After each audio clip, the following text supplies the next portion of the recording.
Rio Grande do Sul solicita programa de manutenção do emprego e renda.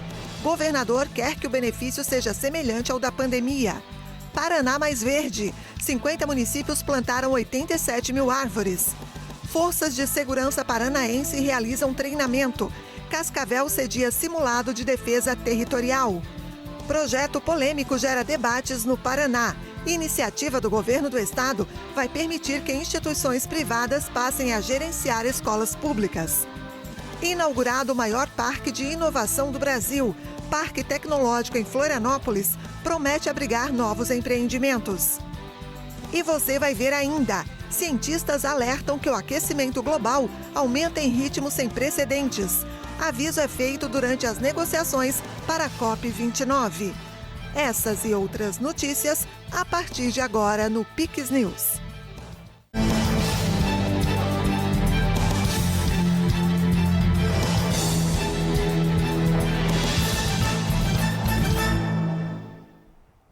Olá, obrigada pela companhia. Nós estamos ao vivo, agora são 8h03.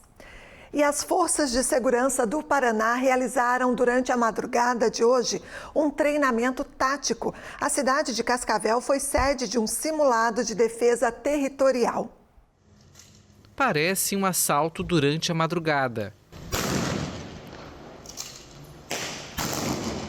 Mas, na verdade, as cenas são de um treinamento.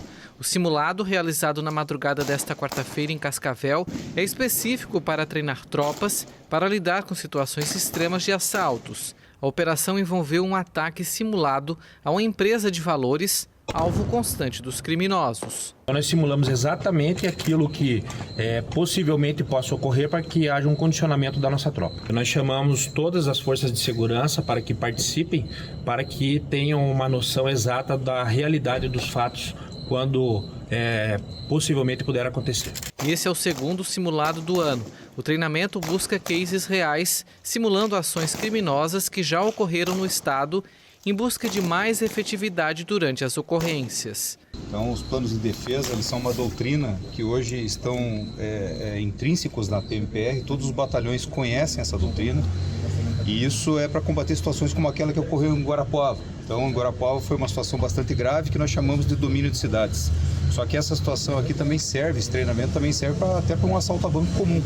Então, você estabelecer pontos para a tropa pré-determinados, locais em que eles vão fazer bloqueio, locais em que eles vão quebrar o planejamento do marginal. E aí, a partir disso, a gente consegue agir de uma maneira mais inteligente e mais objetiva para poder pegar esses indivíduos. Os treinamentos contam com a participação da população, peça importante, segundo a polícia, no andamento das ocorrências. No plano de defesa, a gente procura, inclusive, cooptar pessoas da população que sejam voluntários e que morem perto de bases de valores, de bancos, porque eles serão os primeiros a visualizar esses marginais, vão poder passar informações de número de veículos, de armamento e tudo que nós precisamos saber para poder combater com mais precisão. Então, isso faz parte do plano de defesa. A população participando nos ajuda muito. No Paraná, 50 municípios já plantaram mais de 87 mil árvores. A iniciativa é uma contrapartida ao programa Asfalto Novo, Vida Nova. O asfalto chega e traz mais conforto aos moradores.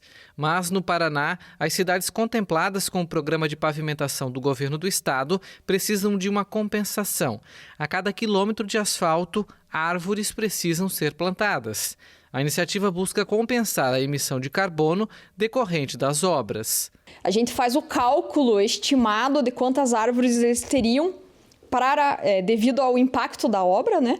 E com isso a gente consegue fazer um monitoramento. Vai ter um monitoramento pelo Paraná Cidade por um ano para a gente ver, né? Então, assim, tem todos os critérios. Não dá para plantar na época de geada, né? Porque são mudas. Então, o IAT, espalhado pelo estado do Paraná, eles entregam as mudas para os municípios quando eles têm que fazer a plantação daí. As mudas são cultivadas nos viveiros do Instituto Água e Terra, que abastecem o programa Paraná Mais Verde. Elas são distribuídas para as prefeituras, que se tornam responsáveis pelo plantio. A Secretaria de Estado das Cidades acompanha todo esse processo, da definição do local do plantio até a elaboração dos relatórios sobre a mortalidade das mudas. Então, a gente já tem aí em torno de 87 mil mudas plantadas e chegará e terá mais 160 mil ao todo, né, para todos esses projetos que já estão aprovados.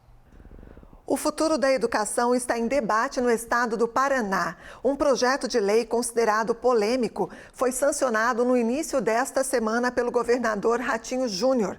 O projeto permite que grande parte das escolas estaduais possam realizar parcerias público-privadas. O governo defende o projeto de lei, alegando que se trata da modernização da educação. Os professores que deflagraram greve dizem que o texto permite a privatização das escolas públicas no estado. Na noite desta última terça-feira, o governador Ratinho Júnior sancionou a lei que estabelece o programa Parceiro da Escola. Aprovada por ampla maioria na Assembleia Legislativa, a iniciativa, que parte da Secretaria de Educação Estadual, pretende melhorar a gestão administrativa e de infraestrutura das escolas por meio de parcerias com empresas especializadas em gestão educacional. O Sindicato dos Professores alega que o texto aprovado em regime de urgência não foi debatido com a comunidade escolar e pode prejudicar os planos pedagógicos de ensino já estabelecidos. A gente teve muita desinformação, muito fake news espalhado por toda a sociedade, e agora a gente tem que desconstruir, levar a verdade e o que é que a escola não vai ser privatizada, não é privatização. É um absurdo falar isso, inclusive não faz não tem nada a ver. E principalmente que a escola é pública e vai continuar sendo pública, da forma que é hoje. Os professores paranaenses decidiram iniciar uma série de protestos contra a aprovação da lei e chegaram a deflagrar uma greve. O projeto é criticado por permitir a transferência de recursos públicos para empresas privadas, que terão liberdade para definir critérios e metas nas escolas privatizadas, o que poderia facilitar a ocorrência de fraudes nos indicadores das escolas e dos alunos. Foi um diálogo constante com os deputados e, dessa forma, acredito que fica bom para os deputados, bom para o PL, bom para a Secretaria de Educação e para o governo do Estado. Os próximos passos agora é trabalhar em cima da licitação para a contratação dos parceiros e, segundo, organizar todo o cronograma de consulta das escolas. Então, a gente vai organizar um cronograma que provavelmente vai ser em ondas, por grupos de escolas primeiras que vão ser consultadas, obviamente. Então temos um desafio grande agora, que é licitar, e o outro grande desafio é comunicar com a comunidade. O governo do Paraná solicitou nesta quarta-feira a prisão da presidente do Sindicato dos Trabalhadores em Educação Pública do Paraná, Valquíria Olegário Mazeto. A justificativa é o descumprimento da decisão judicial que determina o fim da greve dos professores da rede estadual, iniciada na segunda-feira. O Estado pede ainda multa de R$100 mil por dia ao sindicato, caso não acate a decisão judicial. Os pais dos alunos, principalmente, a escola vai ter uma escola onde não vai ter aula vaga. O seu diretor, o diretor da escola do seu filho, ele vai ter muito mais tempo para cuidar da aprendizagem dos estudantes. Então esse é o grande foco agora. Então é mostrar para os pais que a vida escolar do seu filho vai melhorar. Além disso, ele vai ter acesso a uniforme gratuito que ele vai receber e também todo o apoio, desde nutricionista, parte emocional, reforço escolar no contraturno, de matemática e língua portuguesa, tudo isso vai ser ofertado dentro da escola parceira. A seleção brasileira feminina de futebol venceu a Jamaica na noite de ontem em jogo amistoso preparatório para os Jogos Olímpicos de Paris. O Brasil goleou as rivais por 4-0 na Arena Fonte Nova, em Salvador. Os gols foram marcados pelas atacantes Debinha, Marta e Jennifer 2 vezes. Esta foi a 10ª vitória da seleção, sob comando de Arthur Elias, que assumiu a equipe em outubro do ano passado. Agora a seleção vai em busca da inédita medalha olímpica. A estreia ocorre no dia 25 de julho contra a Nigéria, às 14h no horário de Brasília. Foi inaugurado em Florianópolis o Passeio Sapiens, dentro do Sapiens Park.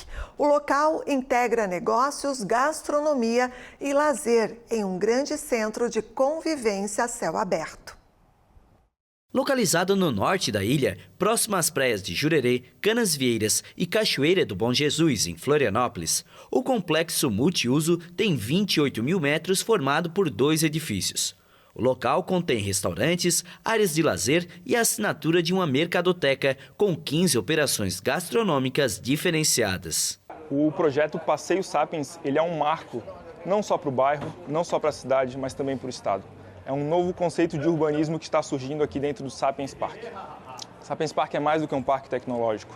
Ele é um distrito de inovação. Ele é um lugar onde as pessoas devem morar, trabalhar, estudar e se divertir. Não só trabalhar. Nem só disso vive o homem.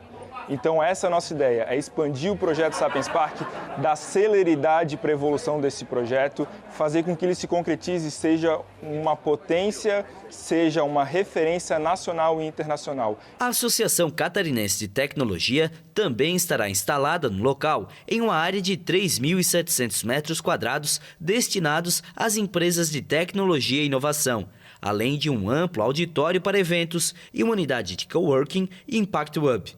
A expectativa é que cerca de 100 eventos sejam realizados no local por ano. Exportar tecnologia, fomentar a inovação e também trazer as pessoas aqui para dentro. Porque tem que ter vida, tem que ter negócios, tem que ter participação. Mesmo que as pessoas estejam longe no seu trabalho, a tecnologia nos permite isso. Mas eles vão ter um lugar para se encontrar, para fazer negócio, para trazer família, para ter novas ideias, para pensar em inovação, para pensar em ter pressa. Então, eu não tenho dúvida que o Estado é parceiro. Florianópolis é conhecida como Vale do Silício Brasileiro pela quantidade e qualidade de startups. O Parque Tecnológico é um dos grandes responsáveis por manter e desenvolver esta fama. A estrutura foi realizada por meio de uma sociedade de capital fechado, controlada pelo governo de Santa Catarina, que tem como novo objetivo atrair mais pessoas para o espaço. Ele está tendo a cara de Santa Catarina, a diversidade, as múltiplas empresas que aqui estão, para desenvolver, fazer aquilo que o mundo precisa e a gente precisa estar acompanhando. Chamar a empresa para cá, empresa de tecnologia, empresa de energia, enfim, de todos os campos a gente está conversando para trazer. Em termos de geração de inovação, de novas tecnologias, nós já temos aqui hoje a área de tecnologia da saúde, de energias renováveis, diversos outros campos do conhecimento. E agora a gente quer que isso aqui se torne uma cidade onde as pessoas vivam, as pessoas cresçam, as pessoas aprendam, se desenvolvam aqui e que seja realmente uma grande referência para todos, não só para a cidade, mas também para o governo do estado. Isso aqui é um marco, isso aqui é um pontapé inicial, o Passeio Sapiens. É o primeiro passo de uma grande jornada. Eduardo Leite viajou hoje até Brasília e fez novas solicitações ao governo federal para a reconstrução do Rio Grande do Sul. Convidado pela ministra Marina Silva, Eduardo Leite foi até Brasília participar de um evento alusivo ao Dia Mundial do Meio Ambiente, tendo em vista que o estado enfrenta o pior desastre climático da sua história e busca entender as causas para tentar evitar uma nova tragédia. O governador aproveitou a oportunidade para solicitar a participação do Ministério do Meio Ambiente e Mudança do Clima no comitê científico, que vai atuar na reconstrução do estado. E eu estou pedindo a participação do Ministério nesse comitê científico.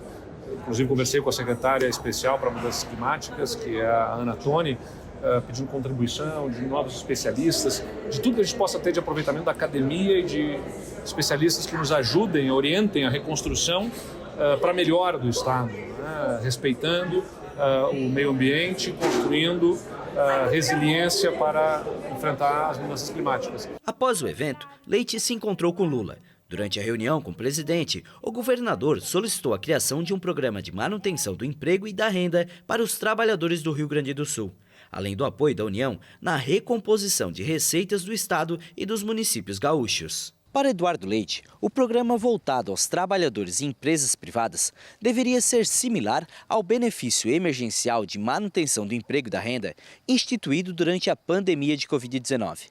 Na ocasião, o governo federal oferecia uma parcela do seguro-desemprego em troca da redução do salário e suspensão ou redução da jornada de trabalho. A expectativa do governo estadual é que ocorra uma queda na arrecadação de receitas que pode chegar a 10 bilhões de reais até o final deste ano. Com menos dinheiro em caixa e com um possível aumento do desemprego, o governador teme a criação de uma bola de neve. O governo e as prefeituras vão sofrer como já sofreram em maio, junho, julho e nos próximos meses, uma queda muito forte da arrecadação, o que vai prejudicar a prestação de serviços à população do lado da arrecadação do Estado. A gente teve a suspensão da dívida, mas a suspensão da dívida ela é toda canalizada para a reconstrução.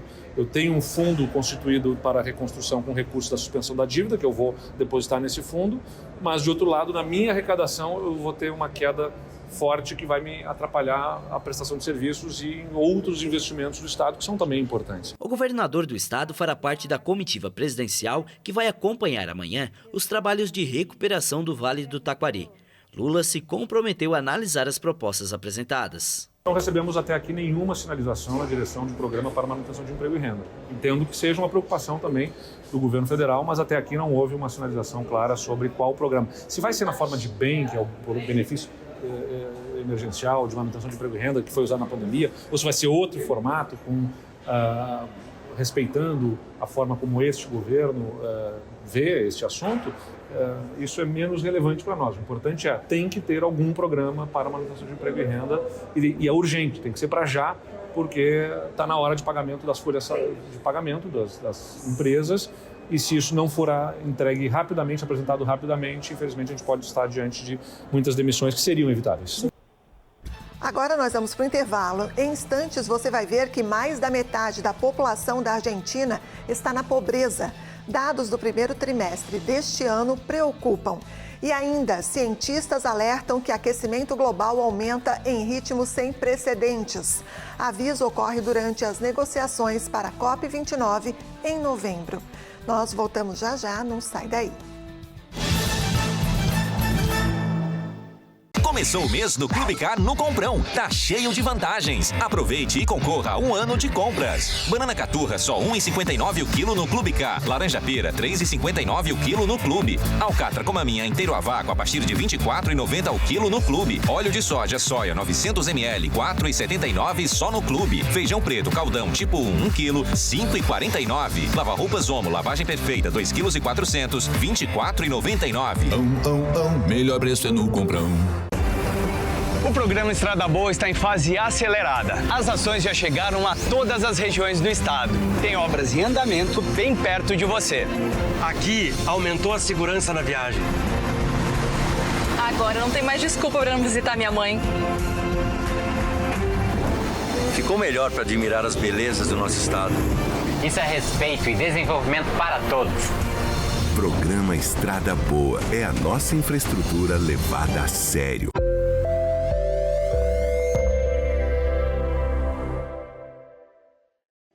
Venha conhecer a Elevato Garopaba. Você vai encontrar mais de 15 mil acabamentos para a obra ou reforma dos seus sonhos. Elevato. Sua casa, nossa causa.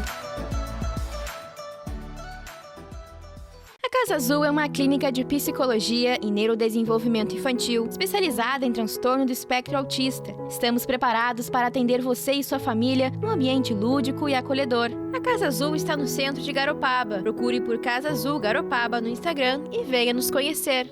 O Guinz é especialista em vestir o seu lar com conforto, qualidade e tecnologia. Persianas motorizadas Unilux, cortinas sob medida e toldos que oferecem proteção visual e térmica, além de uma variedade de mobiliários, itens de casa e decoração. Visite-nos. Eu trabalho para cuidar da segurança dos catarinenses. Faço parte da Segurança Pública de Santa Catarina. Uma força que atua em conjunto, unindo inteligência, tecnologia, equipamentos de última geração para proteger e cuidar de toda a população do estado. Saber que eu faço parte dessa força e que meu trabalho é importante para garantir a segurança dos catarinenses me orgulha todos os dias. Por isso, Santa Catarina é o estado mais seguro do Brasil. Estamos de volta agora às 8h21. A economia do Brasil cresceu 0,8% no primeiro trimestre em relação aos últimos 3 meses do ano passado, um pouco acima das variações do mercado, que esperava 0,7%. Os dados foram divulgados pelo Instituto Brasileiro de Geografia e Estatística, o IBGE. O Produto Interno Bruto Brasileiro, o PIB, cresceu 2,5% em relação ao mesmo período de 2023. E o Papa Francisco defendeu que os governos não podem impor privações incompatíveis com a dignidade humana, no caso de grandes dívidas públicas. Ele participa no Vaticano de uma conferência sobre a crise da dívida no sul global. O pontífice lamentou a crise de dívidas que afeta principalmente os países do sul global, que ocorre após uma globalização mal administrada depois de uma pandemia e de guerras. Francisco apelou a uma responsabilidade compartilhada entre quem financia e quem recebe e defendeu um mecanismo multinacional, baseado na solidariedade e na harmonia dos povos. A Argentina, terra natal do Santo Padre, está imersa em uma severa política de austeridade imposta pelo governo ultraliberal de Javier Milei, que em fevereiro se reuniu com Francisco no Vaticano em um espírito de apaziguamento depois de repetidos insultos nos meses anteriores. Os cortes orçamentários aplicados pelo governo argentino estrangularam o poder de compra, com repercussões no consumo, na atividade econômica e no emprego. O país vive um movimento de recessão profunda e desamparo social em disparada. Um relatório do Observatório da Dívida Social da Universidade Católica Argentina anunciou que a pobreza atingia mais de 50% da população do país no final do primeiro trimestre deste ano. A pobreza na Argentina atinge 25 milhões de pessoas. De acordo com o relatório do Observatório da Dívida Social da Universidade Católica Argentina, a pobreza afetava 55% da população do país no final do primeiro trimestre deste ano. O último dado oficial do Instituto Estatístico, INDEC, correspondia ao segundo semestre de 2023, quando o índice de pobreza ficou em 41,7%. O INDEC vai emitir novo relatório em setembro sobre os resultados do primeiro semestre de 2024. A Universidade Católica divulgou os números uma semana depois de a Conferência Episcopal exigir que o governo de Javier Milei distribua milhares de toneladas de alimentos estocados. A administração do presidente interrompeu em dezembro a assistência alimentar por meio de refeitórios comunitários para realizar auditoria. A Argentina enfrenta uma crise econômica com forte recessão que contribuiu para a desaceleração da inflação, cujo último índice de abril a situou em 8,8% ao mês. O poder de compra do país se deteriorou enquanto os custos dos serviços essenciais aumentaram, em média, mais de 300% no último trimestre. A situação é agravada pela desregulação das tarifas e pela política de redução de subsídios. As autoridades decretaram emergência no sul da Alemanha devido ao transbordamento de rios. Várias partes do centro da cidade de Passau permaneceram inundadas nesta terça-feira. O prefeito de Passau informou que, por enquanto, não houve mortos na cidade, mas milhares de pessoas em regiões da Baviera e em Baden-Württemberg foram forçadas a abandonar as casas. Desde sexta-feira foram registradas pelo menos 5 mortes no sul da Alemanha e as autoridades procuram desaparecidos. Cerca de 60 mil salva-vidas foram mobilizados para lidar com a emergência e manter a população segura. O primeiro-ministro da Baviera, Markus Söder, declarou que o governo regional atribuiria pelo menos 100 milhões de euros à ajuda de emergência. O presidente dos Estados Unidos, Joe Biden, anunciou na terça-feira o fechamento temporário da fronteira com o México aos migrantes quando o número de entradas irregulares no país for excessivo. De acordo com a Casa Branca, a medida vai ser acionada toda vez que o número de solicitantes de asilo e migrantes superar mais de 2.500 casos em um dia. O texto também vai facilitar deportações. Hoje anuncio ações para impedir que imigrantes que cruzam ilegalmente a nossa fronteira recebam asilo. Os migrantes serão impedidos de receber asilo na nossa fronteira sul, a menos que procurem o asilo por intermédio de um processo legal estabelecido. Críticos consideram a iniciativa drástica sobre uma questão fundamental para conseguir a reeleição nas eleições presidenciais de novembro. No momento em que ele assina esta ordem executiva, a única pergunta que as pessoas deveriam fazer é: por que não fez isso em 2021? Por que não fez isso em 2022 ou 2023? Por que não fez isso no mês passado ou no mês anterior? Quantos cadáveres são suficientes? Se você quer entender as consequências, dê uma olhada nos 2 policiais de Nova York, que foram baleados esta semana por um estrangeiro ilegal que Joe Biden e os democratas libertaram. By an illegal alien that Joe Biden and the Democrats released. As autoridades observaram que se espera que as restrições entrem em vigor imediatamente. O texto oficial prevê a reabertura da fronteira quando o número de requerentes de asilo for inferior a 1.500 por dia. Pesquisas de opinião confirmaram que a questão migratória vai ter muito peso na disputa pela reeleição entre Biden e o ex-presidente republicano Donald Trump.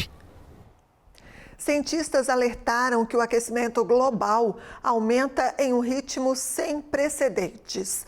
O relatório foi publicado no momento em que são realizadas negociações para a próxima Conferência do Clima, a COP29, que vai ser realizada em novembro no Azerbaijão.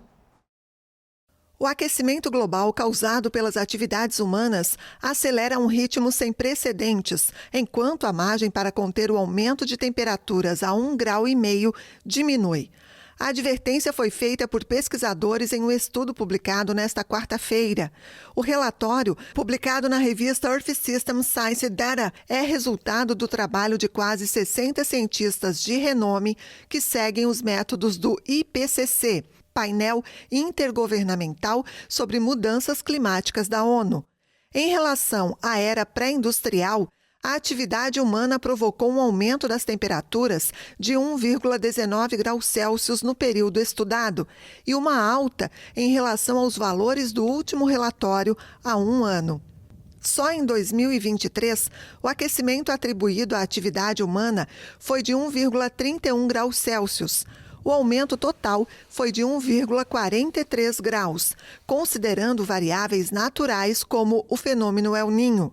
Os autores do relatório pretendem fornecer anualmente dados atualizados que sirvam de base para as negociações das cúpulas climáticas, em uma década considerada decisiva para cumprir os objetivos do Acordo de Paris de 2015. A cúpula climática daquele ano fixou a meta de limitar o aquecimento global abaixo dos 2 graus Celsius, em relação à era pré-industrial e, se possível, não superar 1,5 graus. A publicação do relatório coincide com uma reunião na Alemanha que busca um avanço nas negociações climáticas antes da COP29 de novembro em Baku, capital do Azerbaijão. O aquecimento é uma consequência das emissões de gases de efeito estufa, causadas principalmente pela utilização em massa de combustíveis fósseis como petróleo, gás e carvão. E hoje, no Dia Mundial do Meio Ambiente, nada melhor do que a gente se conscientizar cada vez mais de que sem ele a gente não vive. Precisamos preservar e conservar o meio ambiente. Cada um fazendo a sua parte, a coisa melhora, né? E essa edição do Pix News fica por aqui. Muito obrigada pela sua companhia. Mais notícias você confere no nosso site e também nas nossas redes sociais. A gente se encontra amanhã, a partir das 8 da noite, no horário de Brasília. Até lá. Pix TV é conteúdo todo dia.